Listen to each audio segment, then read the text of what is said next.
Hello mga idol, binabati ko nga pala ang mga kamag-anak ni Merbert sa lugar ng Bicol ay mabuhay po kayong lahat dyan. At shoutout din pala sa mga kaibigan natin na nanggaling sa iba't ibang mundo na mayroong mga lahing alien ay kamusta naman kayo dyan. Gusto ko nga rin pala pasalamatan ang lahat ng mga nagsuporta sa akin nung nagsisimula pa lang tayo sa pagre-recap ay mabuhay po kayong lahat. Matapos makabalik si Taekyang sa kanyang tunay na mundo ay agad na bumungad sa kanyang harapan ang nag-aalala niyang ina at kapatid na babae. At sa kasunod nito ay tuluyan ang nagising si Taekyang mula sa kanyang mahabang pagkatulog. At sa kasunod nito ay makikita ang pagkagulat ng dalawang mag-ina matapos makita nila ang biglaan na pagbangon ni Taekyang, at dito ay makikita na silang dalawa ay bumagsak sa sahig dahil labis silang nabigla kay Taekyang. Samantala makikita naman ang reaksyon ng bida na tila nagtataka sa mga pangyayaring ito. Kaya't agaran niyang tinanong ang kanyang ina at kapatid kung mayroon bang nangyari na masama dito. Kaagad namang napatigil ang dalawang mag-iina at nagkatinginan ng ilang saglit. At pagkatapos nito ay bigla na lamang pinaghahampas siya ng kanyang ina sa likod, kung saan inihayag ng kanyang nanay na siya daw ay natulog ng halos 2 araw na, at muntikan pa daw sana siya tumawag ng ambulance dahil hindi pa rin daw siya bumabangon kahit siya ay ginigising na nila. Samantala nakitulong rin sa pambubugbog ang kanyang kapatid na babae dahil labis siyang pinag-aalala ni Taekyang at wika pa niya na parang hindi daw siya tao kung matulog. Matapos nito ay agad na lumipat ang eksena sa loob ng isang A-rank na gates, kung saan makikita dito ang isang malaking golem na nakatayo sa gitna ng kagubatan. At kasabay nito ay makikita ang mga baguhang hunters ng Peace Guild na siyang nagmamasid sa malaking halimaw at nagtatanong sa kanilang mga kasamahan kung paano daw nila mapapatay ang isang A-rank na halimaw ng sila lang. Dagdag pa ng isa na sa tingin niya raw ay baka isang panghahampas lang ng golem ay katapusan na nila. At sa kasunod nito ay bigla na lamang lumitaw sa itaas ng malaking bato si Leader Choi Minwoo at nagsalita sa mga bagong recruit niyang hunter na wala daw silang dapat ikatakot. Sapagkat ang isang stone golem daw ay may mataas na kakayahang manira at tinataglay rin ng katibayan ngunit kahit ganito daw sila ay mayroon din silang kahinaan dahil mabagal silang kumilos. Kasabay nito ay makikita ang pagkabigla sa mga bagong hunters dahil sa malakas na pahayag ni Leader Choi dahil baka bigla na lamang sila habulin ng stone golem. Inihayag rin ni Leader Choi Minwoo na ang mga mages daw ay dapat hanapin ang pinakasentro ng golem gamit ang detection spells, at ang mga tank naman daw ay dapat protektahan ang mga healer habang inaagaw ang pansin ng mga halimaw. Sa puntong ito ay sinambit ni Leader Choi na mukhang malinaw na daw ito sa kanilang lahat ang kanyang mga pahayag. Kasabay nito ay nag-uumpisa ng mag-aalala ang mga hunter sa ibaba at sinabi sa kanilang leader na pakihinaan daw ng kanyang boses dahil baka marinig daw sila ng golem. At dahil sa ingay ni Leader Choi ay agad na napansin ng golem ang mga nakatumpok na hunter malapit sa ibaba ng mga bato, kung saan nanlilisik ang mata nito na nakatitig sa kanila. Matapos nito ay agad na kumilos ang golem patungo sa kanilang pwesto upang atakihin silang lahat. Ngunit nang makita ng mga hunter na tumatakbo ng mabilis ang golem ay agad silang nagulat, sapagkat inihayag kanina sa kanila ni Leader Choi na ang golem daw ay mabagal kumilos. Kaya't sa puntong ito ay labis na nag-aalala silang lahat para sa kanilang kaligtasan. At sa kalagitnaan ng mga pangyayaring ito ay bigla na lamang naglabas ng mahika si Miss Song, kung saan nagbigay ito ng pagkaliksi sa mga hunters. Kasabay nito ay inihayag ni Miss Song na isa daw itong mahika na siyang magbibigay ng lakas upang durugin ang mga bato, at nagbibigay rin daw ito ng lakas para sa pagod na katawan at nagdudulot rin ng kagalingan sa sarili. Sa puntong ito ay agad napansin ng mga hunters ang kakaibang lakas na siyang pumapalibot sa kanilang katawan, at ang ibang mga mages at archers naman ay nakaramdam rin ng kaginhawaan sa kanilang sarili at kakaibang lakas. Matapos nito ay agad na lumingon silang lahat kay Miss Song, kung saan silang lahat ay nagugulat dahil ang pakiramdam nila ngayon ay talagang nakakaiba. Samantala iniisip rin ng iba na isa rin daw siyang B-rank na hunter na tulad nila, ngunit ang epekto daw ng kanyang mga spell ay ibang klase. Kaya't matapos nito ay napagtanto nila na naiiba talaga ang kakayahan ni Miss Song dahil siya ay nanggaling sa Ares Guild. Nang mapansin ni Miss Song na hindi pa sila kumikilos ay agad niyang tinanong ang mga ito kung ano pa ang mga hinihintay nila at kung bakit hindi pa daw sila kumikilos. Wika pa niya kung gusto ba nila ipagpapatuloy ang raids nila sa kabilang buhay na. Sa kasunod nito ay bigla na lamang kinuha ng stone golem ang isang malaking kahoy sa kanyang tabi kung saan bitbit niya ito habang siya ay tumatakbo. At sa kasunod nitong galaw ay bigla niya na lamang itinapon ng kahoy patungo sa pwesto ng mga tumatayong hunters. Dito ay makikita ang malaking puno na siyang pumapalapit sa kanila, at dahil dito ay kaagad nagsimula silang mataranta at inihayag sa bawat isa na gumamit daw sila ng shield para sanggahin ito, habang ang iba naman ay sinasambit na sila daw ay umiwas na agad. Nang ito ay makalapit na sa kanilang harapan ay bigla na lamang ginamit ni Master Kim ang kanyang kulay asul na mahika na siyang tinatawag niyang firewall upang pigilan ang malaking puno na itinapon ng golem. Kung saan nagdulot ito ng pagkabigla sa mga baguhang hunters matapos makita ang kakayahang ito. Dito ay nagawa nilang makita kung paano lamunin ng mga kulay asul na apoy ang puno gamit ang natatanging mahika ni Master Kim. At sa kasunod nito ay nagawa niyang sunugin ang buong puno kung saan naglaho ito sa ere at naging abo. Matapos nito ay nagsalita si Master Kim na sinadya niya daw talaga na harangin ito para sa kanilang lahat. Ngunit wala na daw pangalawang beses ito kaya't paghandaan na daw nila ang susunod na pag-atake ng golem. Inihayag rin ni Master Kim sa kanila na hindi daw sila matututo kung patuloy lang sila na umaasa sa tulong nila. At dapat daw ipaglaban nila ang kanilang mga sariling buhay gamit ang lahat ng kanilang makakaya. Dahil sa mga pahayag ni Master Kim ay agad na iniutos ni Hyukjun sa mga baguhan nilang kasamahan na sila ay maghanda na at kumilos para protektahan ang kanilang mga sarili. At dito ay malakas niyang isinisigaw sa lahat kung ano pa daw ang hinihintay nila, sapagkat kinakailangan na daw nila kumilos at magtulungan sa bawat isa para labanan ang golem. Sa puntong ito ay pinagsabihan niya ang mga baguhang hunters na ang lahat daw ng mga tanks na tulad niya ay tumayo sa harapan at maghanda ng kanilang depensa gamit ang sarili nilang kalasag. At sa kasunod nitong galaw ay makikita na ginagawa na ng mga tanks ang kanilang formation para magbigay ng depensa sa pumapalapit na golem. Kasabay nito ay makikita na mabilis na tumatakbo ang golem patungo sa kanilang mga tinatayuan. Kung saan sa mga sandaling ito ay lakas loob na hinarap ng mga tank ang nagwawalang golem sa kanilang harapan. At matapos nito ay tanging malakas na pagsigabong na lamang ang siyang narinig mula sa pag-ataking iyon, kung saan sinabayan rin ito ng pagsitalsikan ng mga bato sa paligid. Matapos ang lahat ay agad na tinanggal ng mga baguhang hunters ang suot nilang helmet kung saan makikita na sobrang pagod na pagod sila matapos nilang humarap sa malaking stone golem. Wika pa ng isa sa mga hunter na baka daw ikakamatay na niya kung gagawin pa nila muli ang workshop na ito. Dito ay makikita na nagawa nilang talunin ang golem at wasakin ang buong katawan nito, kung saan labis nilang pinupugay ang isa't isa dahil sa matagumpay nilang pagkapanalo laban sa golem. At habang pumapahinga ang mga baguhang hunters sa tabi ng isang puno ay agad mayroon silang napansin na isang malakas na tunog ng mga pag-apak ng mga golem. Kaya't dali-dali nilang inihayag sa isa't isa na kunin nila ang kanilang mga sandata at ihanda ang kanilang sarili, habang ang isa sa kanila naman ay tinuturo na doon daw banda nang galing ang mga malakas na tunog ng mga golem. Sa mga oras na ito ay limpak-limpak na mga iron golem ang siyang nagmamarcha patungo sa kinaroroonan ng mga baguhang hunters. Sa sandaling ito ay makikita ang mga hunters na sobrang natatakot sa biglaan na paglitaw ng mga iron golem sa kanilang harapan. Habang ang iba naman ay nababahala na sinasambit kung bakit nandito raw ngayon ang sobrang napakarami na iron golem. Kaya't ng mga oras na ito ay humingi ng tulong ang mga hunters kay Leader Choi, kung saan inihayag nila na sila daw ay mamamatay kung sila lang ang haharap sa mga iron golem na ito. Samantala makikita sa itaas na tila hindi nababahala si Leader Choi mula sa kanilang mga pahayag. Kung saan sinambit niya sa kanilang lahat na hindi na daw nila kinakailangan ang tulong niya.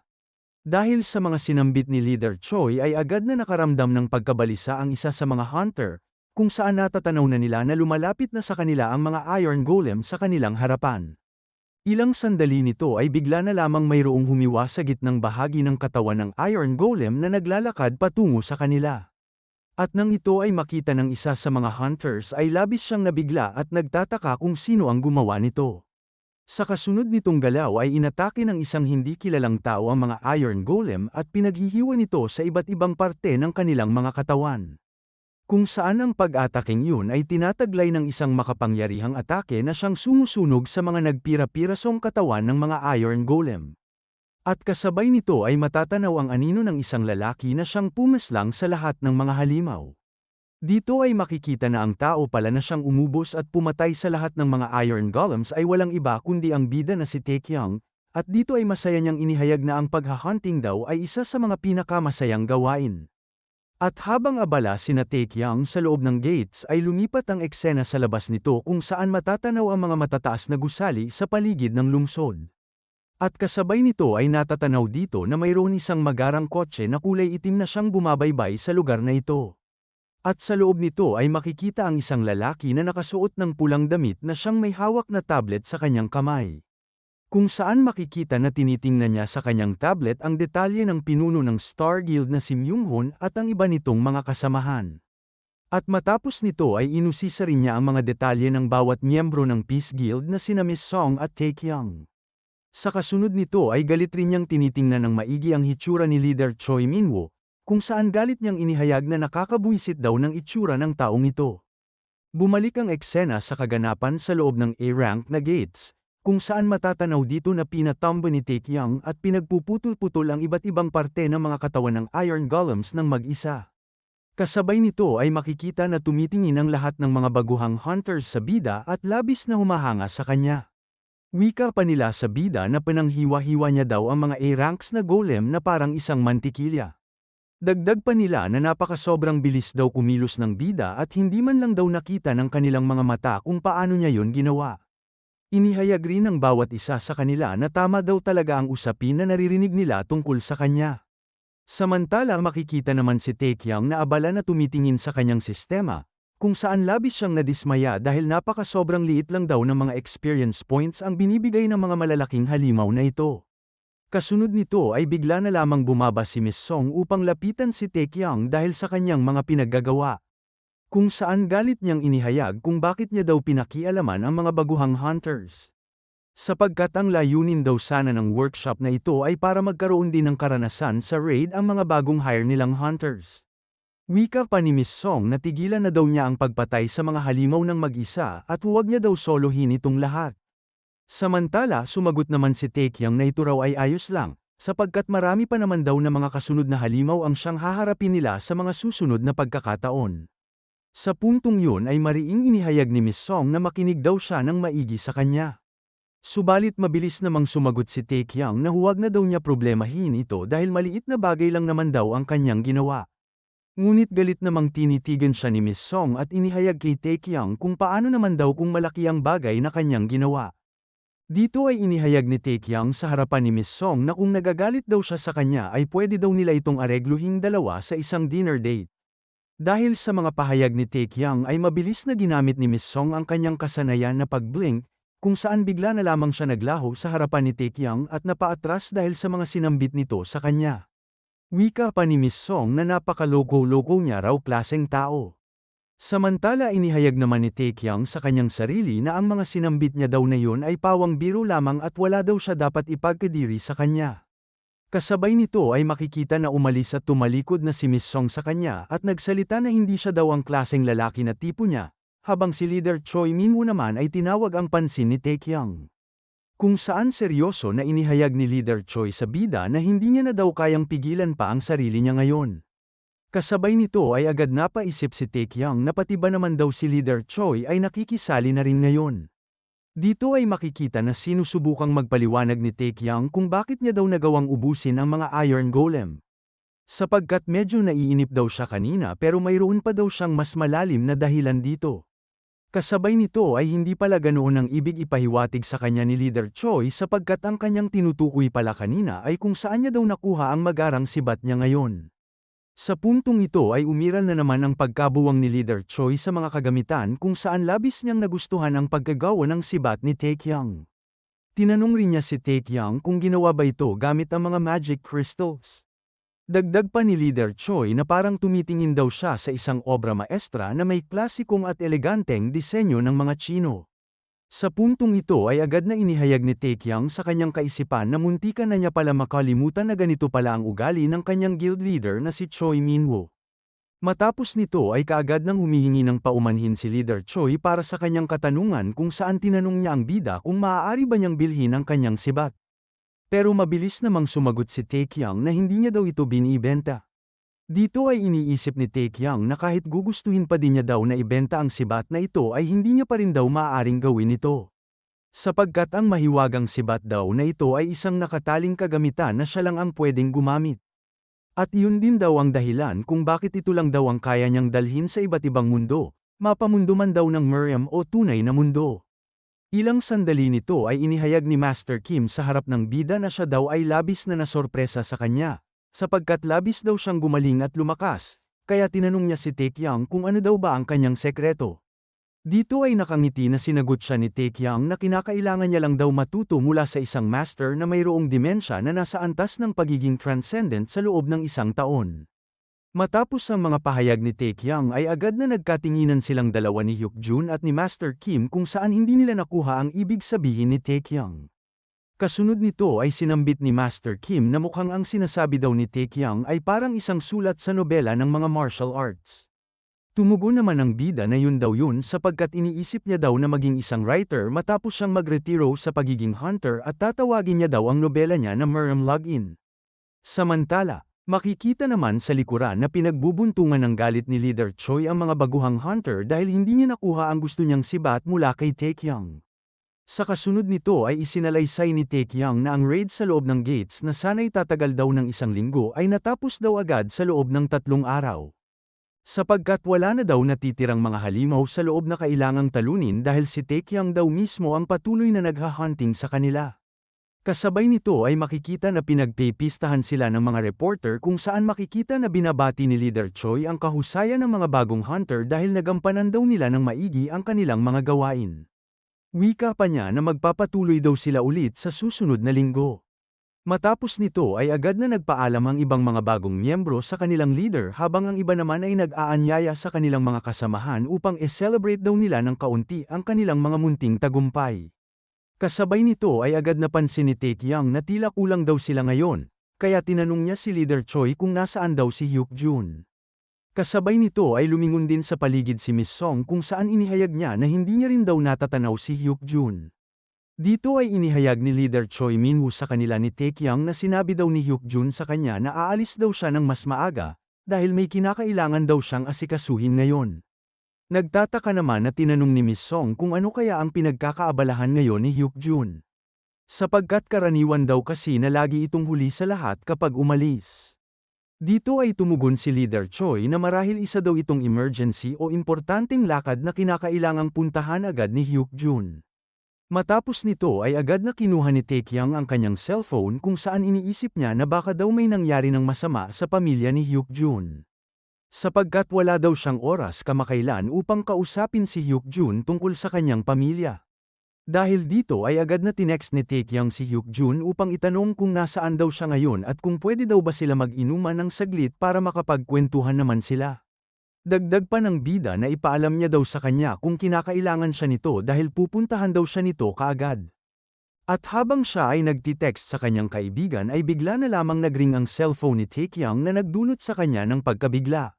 Dito ay makikita na ang tumatawag pala sa cellphone ng bida ay ang kanyang batang kaklase noon na si Park Ji-hoon. Nang ito ay sagutin ni Taekyang ay agad nagtanong si Park Ji-hoon sa kanya kung ito ba ang numero ni Jin Taekyang. Kaagad namang humingi ng paumanhin si Taekyang kung hindi niya daw nasagot ito kaagad, dahil inakala niya daw noong una na ibang tao ang tumatawag sa kanya. Dagdag pa niya na siya daw si Taekyang. Dahil dito ay tinanong siya ni Park Ji-hoon kung hindi niya ba sinave ang kanyang mobile number sa kanyang cellphone noong magkita sila kamakailan. Dito ay nag-flashback muli ang pagkikita nila kamakailan ni Park Ji-hoon sa isang park malapit sa lugar na nakuhang bahay ni Taekyang. Kung saan sa mga pangyayari na yon ay nagbigayan sila ng bawat numero nila para magkita-kita sila ulit sa susunod. Kaya agaran din niyang sinambit kay Park Ji-hoon na nalito lang daw siya kanina dahil hindi daw siya sanay sa kanyang boses. Tumugon naman si Park Ji-hoon na siguro nga dahil matagal na din daw simula nang huli silang nagkita sa middle school noon. At wika pa niya na kailaki na rin daw ng kanyang pinagbago sa itsura dahil gumastos siya ng pera para sa pagpa-plastic surgery nito.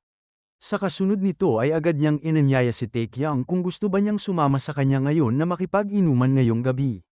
Kaagad namang pumayag si Taekyang at sinambit sa kanya kung saan ba niya gusto na magkita silang dalawa. Matapos nito ay agad na umalis si Taekyang at sumakay ng taxi para makipagtagpo kay Park Ji-hoon. Kung saan labis niyang iniisip kung ano ba talaga ang pakay ni Park Ji-hoon sa kanya, dahil hindi naman daw sila ganoon ka-close dalawa dati. Pero agad niyang sinabihan ang kanyang sarili na hindi niya dapat pag-isipan ng masama ang isang tao na gusto lamang na makipagkaibigan sa kanya. Kaya't labis niyang minumura si Myung-hun dahil nagkaroon daw siya ng trust issue nang dahil sa kanya. Nang makarating si Taekyang sa tinutuluyang bahay ni Park Ji-hoon ay agad niyang malugod na binati si Taekyang at pinapapasok sa loob ng kanyang bahay. Dito ay makikita na labis na namamangha si Taekyang dahil sa sobrang napakagandang bahay ni Park Ji-hoon. Tumugon naman si Park Ji-hoon na ang ama niya daw ay mayroong maliit na negosyo na may kinalaman sa mga hunters kaya dahil doon ay nakapundar daw siya ng ganitong kalaki na bahay. At kasabay nito ay labis rin na humahanga si Taekyang sa kanya dahil mayroon din daw swimming pool sa loob nito. At habang walang tigil na lumilingon si Taekyang sa paligid dahil sa labis nitong pagkamangha sa bahay ni Park Ji-hoon ay agad na tinanong siya nito kung ano ba ang kanyang gustong inumin nila ngayon. Nagtanong naman si Taekyang kung ano bang inumin ang meron siya ngayon. Dito ay inihayag ni Park Ji-hoon na mayroon daw siyang mga sarit-saring inumin na mamahalin at pumili lang daw siya dito sa lahat kung alin ang gusto niya. Nang malaman ni Taekyang ang halaga ng mga inuming ito ay agad niyang sinabi kay Park Ji-hoon na gusto niya daw na mag-beer na lang sila o soju. Matapos nito ay agad nagsimula na silang mag-inuman dalawa kung saan pinag-uusapan nila ang mga masasayang pangyayari noong mga kabataan nila sa middle school. At habang napaparami na si Taekyang sa kanyang pag-inom ay agad niyang sinambit kay Park Ji-hoon na naalala pa niya daw noon na pareho silang hindi gumagawa ng takdang aralin at bumabagsak sa mga pagsusulit. At maaaring mas maganda daw ang memorya niya ngunit halos pareho lang naman daw ang mga utak nila noong nasa grade school sila. Kaya't sa puntong ito ay tinanong niya si Park Ji-hoon kung nagawa ba niyang makapasok sa kolehiyo. Tumugon naman si Park Ji-hoon na oo daw, sapagkat kinukuha niya raw ngayon ang kursong Bachelor of Science in Management sa Universidad ng Korea. Dahil sa mga pahayag ni Park Ji-hoon ay agad na ikinabigla ito ni Taekyang kung saan iniluwal niya ang inumin dahil hindi siya makapaniwala na nagawa ni Park Ji-hoon na makapag-aral ng kolehiyo sa isang kilalang universidad. Kaya't tinanong niya ito kung paano daw siya natanggap sa universidad na yon.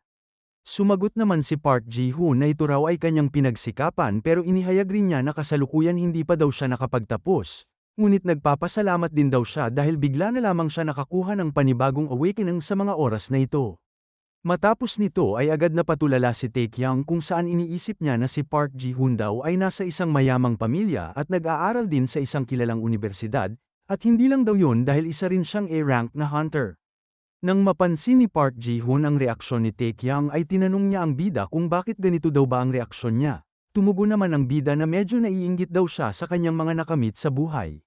Sa puntong ito ay tinawanan lamang siya ni Park Ji-hoon at sinambit sa bida na wala daw siya dapat ikainggit sa kanya dahil wala daw siya sa lugar para kainggitan siya nito. Wika pa niya na sa bida na siya daw ay isang top star at sikat sa buong mundo at baka isang araw daw ay maging isa pa siya sa 5 S-rank na hunter sa Korea. Tumugon naman ang bida na mabuti naman daw kung ganoon dahil hindi niya na daw iniisip ito ngayon, at wika niya na isa lamang daw siyang simpleng tao na namumuhay tulad ng iba. Sa kasunod nito ay mayroon sanang gustong sabihin si Park Ji-hoon sa kanya ngunit ito ay naudlot dahil bigla na lamang nagring ang kanyang cellphone. Kaya tinanong siya ni Taekyang kung sino ba ang taong tumatawag sa kanya sa ganitong oras ng gabi. Dito ay tumugon si Park Ji-hoon na ang tumatawag daw ngayon sa kanya ay ang team leader ng kanilang guild. Dahil dito ay tinanong siya ni Taekyang kung kinakailangan ba talaga na naka-duty sila sa Myeongdong Guild ng 24 oras sa isang linggo. Kasabay nito ay sumagot si Park Ji-hoon na hindi naman daw, pero maaari daw na isa itong importanteng bagay kaya tumatawag ngayon ang kanilang team leader. Sa puntong ito ay agad na tumayo si Park Ji-hoon at humingi ng paumanhin sa bida, kung saan inihayag niya na mukhang hanggang dito na lang daw muna sila dahil kinakailangan niya na daw magpahinga. Tumugon naman ang nakangiti si Taekyang na wala daw siya dapat ipaghingi ng sorry dahil alam niya naman daw kung ano ang mga hinaharap nilang gawain bilang hunter.